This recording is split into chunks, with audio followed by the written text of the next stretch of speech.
You step into Parshat Va'eira and you're just getting hit by all of these plagues. What's going on? If we want to get the Jewish people out of Egypt, just send that big one at the end and they'll be free. There's something here which we're meant to be taught in the course of this drama, and that is a very profound lesson in the nature of freedom. You see, last week we explored how kasher ya'anu oto, in as much as they became impoverished, they became in touch with their inner essence. But there's another meaning of ya'anu, which means to be responsive, to be attentive. You see, to be able to be in touch with one's essence is just the beginning, but now you've got to be able to listen to the messages being sent to you. I mean, after all, we're in a relationship with God who is sending us His desire, which we want to be part of. And here's a profound new understanding. You see, until now, we might have thought that freedom is about your ability to assert your creative will. Well, Pharaoh's great at that. I mean, he's so assertive that he's a tyrant over everyone, including himself. I'm not listening is really his main message.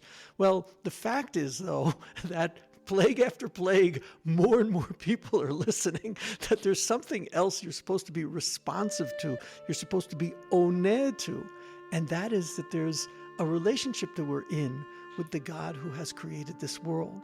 And so the rabbis have a beautiful teaching where they say, it says that the words of the Ten Commandments are engraved on the stone, Cheirut ala luchot. And they say an incredible inversion. Don't read Cheirut, engraved, but Cheirut, freedom. You see, when you engrave a letter, there's a space inside. That's a space for innovation and for creativity, but within the boundaries which have been set. Oh, yeah.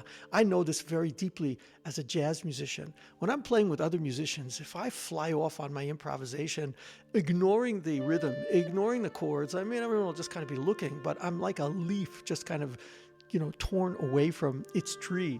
But if I am like listening carefully, and then within that, I create something, wow, that's like a fruit that's growing out of the roots in the ground. That's part of the harmony of reality. That's where true freedom is.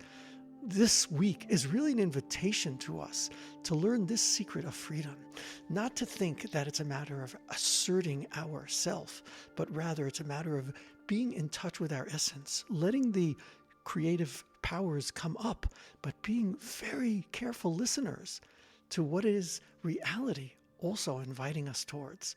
Let's get connected to that this week in Parshat Va'eira as we take another step towards freedom.